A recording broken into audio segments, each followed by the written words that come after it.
Hello friend, welcome to my YouTube channel Spandan pathology. मैं doctor Nirmal फिर से आ गया हूँ आपके सामने डिस्कस करने के लिए management and treatment of enteritis. तो आज जो हमारा टॉपिक है जिसके ऊपर हम लोग डिस्कस करने वाले हैं उस टॉपिक का नाम है मैनेजमेंट एंड ट्रीटमेंट ऑफ इंटेराइटिस। इंटेराइटिस को कैसे मैनेज किया जाता है या कैसे उसको ट्रीटमेंट किया जाता है, इसी के ऊपर हम लोग आज डिस्कस करेंगे। Okay, management and treatment of enteritis. तो पहला मैनेजमेंट एंड ट्रीटमेंट में क्या होता है? Treatment for enteritis is focused on managing symptoms. Rest and rehydration are usually enough. जो इंटेराइटिस होता है उसमें पहला ट्रीटमेंट का जो लाइन है उसमें इसके ऊपर फोकस किया जाता है कि पेशेंट्स को ज़्यादा से ज़्यादा रेस्ट और रिहाइड्रेशन, मतलब बॉडी उसका डिहाइड्रेट ना हो, इसके ऊपर ध्यान दिया जाता है। और रेस्ट और रिहाइड्रेशन एक्चुअली में इनफ होता है इंटेराइटिस के मैनेजिंग और ट्रीटमेंट के लिए। तो treatment for enteritis is focused on managing symptoms. तो ट्रीटमेंट में सबसे पहले जो हम देखते हैं वो हम मैनेज करते हैं उसके सिम्टम्स को, जो उसका लक्षण है, जो इंटेराइटिस का लक्षण है उसको हम मैनेज करते हैं, जैसे उल्टी आना या फिर पेट दर्द, ये सब को हम मैनेज करते हैं।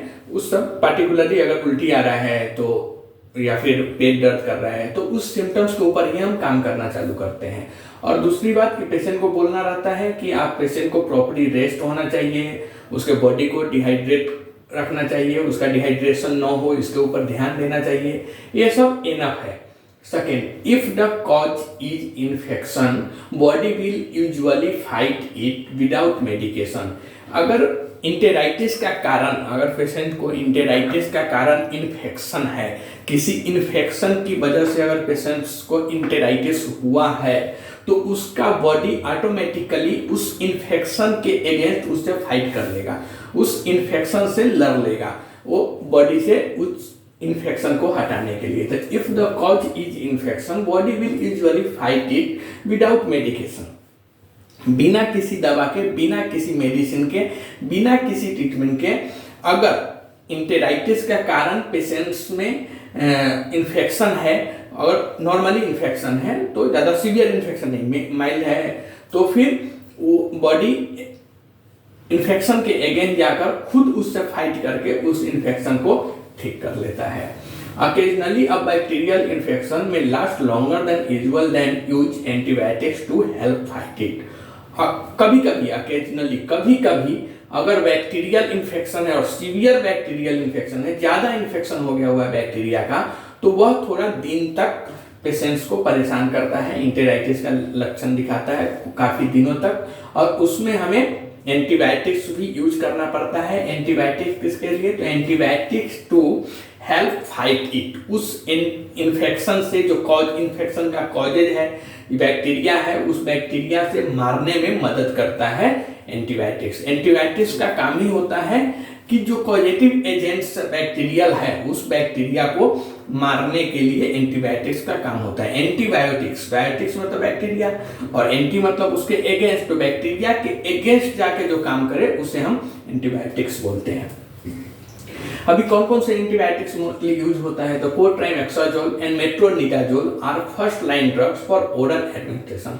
कोट्राइमेक्साजोल एंड मेट्रोनिडाजोल जो आता है टेबलेट, वह पहला लाइन है। इसका जो symptoms management and treatment of enteritis में जो फर्स्ट लाइन आता है वह होता है कोट्राइमेक्साजोल एंड मेट्रोनिडाजोल को हम पहले यूज करते हैं, और उसे ओरल एडमिनिस्ट्रेशन मतलब मुंह के द्वारा दिया जाता है पेशेंट को mostly. Second, azithromycin and rifaximin may also be used, but if signs are colitis are observed. अगर पेशेंट्स को इंटेराइटिस है बट उसमें अगर कोलाइटिस का लक्षण दिख रहा है, कोलाइटिस का सिम्टम्स दिख रहा है, कोलाइटिस हमें लग रहा है कि अगर पेशेंट को कोलाइटिस हुआ है तो उसमें अजिथ्रोमाइसिन और रिफैक्सिमिन करके यूज भी कर सकते हैं। Ceftriaxone, metronidazole and ciprofloxacin use in the children. जो बच्चे होते हैं उसमें सिफ्टियाक्सोल, मेट्रोनिडाजोल और सिप्रोफ्लॉक्सासिन यूज किया जाता है इंटेराइटिस में। अजिथ्रोमाइसिन और रिफैक्सिमिन जो होता है वह यूज किया जाता है अगर पेशेंट्स को कोलाइटिस का सिम्टम्स दिखे तब। फर्स्ट लाइन ड्रग्स में कोट्राइमेक्साजोल एंड मेट्रोनिडाजोल करके जो टैबलेट्स आती है, या मेट्रोनिडाजोल वगैरह का इंजेक्शन आता है, इसका इंजेक्शन भी आता है तो वो हम यूज करते हैं। Next, if the cause is radiation, then will discontinue radiation therapy either temporarily or permanently. अगर रेडिएशन की वजह से रेडिएशन थेरेपी हो रहा है और उसकी वजह से पेशेंट्स को एंटेराइटिस हुआ है, तो वह रेडिएशन थेरेपी को बंद भी कर सकते हैं। वह बंद करना डिपेंड करता है डॉक्टर और पेशेंट के कंडीशन पे, या तो कंटिन्यू परमानेंट के लिए बंद कर सकते हैं या टेम्पोररी कुछ दिनों के लिए रेडिएशन बंद किया जाता है। Next, if the cause is ischaemia और auto immune disease, this condition must be treated directly and use anti inflammatory medicine for chronic enteritis. अगर पेशेंट्स को एंटेराइटिस होने का कारण ऑटो इम्यून डिजीज देखा गया है या इस्केमिया की वजह से एंटेराइटिस हुआ है, तो वैसे कंडीशन में उसको डायरेक्ट हम ट्रीट कर सकते हैं और उसमें जो मेडिसिन यूज होगा वो एंटी इन्फ्लेमेटरी मेडिसिन होगा। बट अगर पेशेंट को क्रोनिक एंटेराइटिस, बहुत पुराना एंटेराइटिस है, तो वैसे कंडीशन में हम एंटी इन्फ्लेमेटरी मेडिसिन यूज करेंगे फॉर क्रोनिक एंटेराइटिस। एक बार हम रिव्यू करते हैं। First, treatment for enteritis is focused on managing symptoms. Rest and rehydration are usually enough. Okay. Second, if the cause is infection, body will usually fight it without medication. Third, occasionally a bacterial infection may last longer than usual, then use antibiotics to help fight it. Next, cotrimazole and metronidazole are first line drugs for oral administration. Next, azithromycin and rifaximin may also be used, but if signs of colitis are observed. Next, ceftriaxone, metronidazole and ciprofloxacin used in the children. Next, if the cause is radiation therapy, then will discontinue radiation therapy either temporarily or permanently. Next, if the cause is ischemia or autoimmune disease, this condition must be treated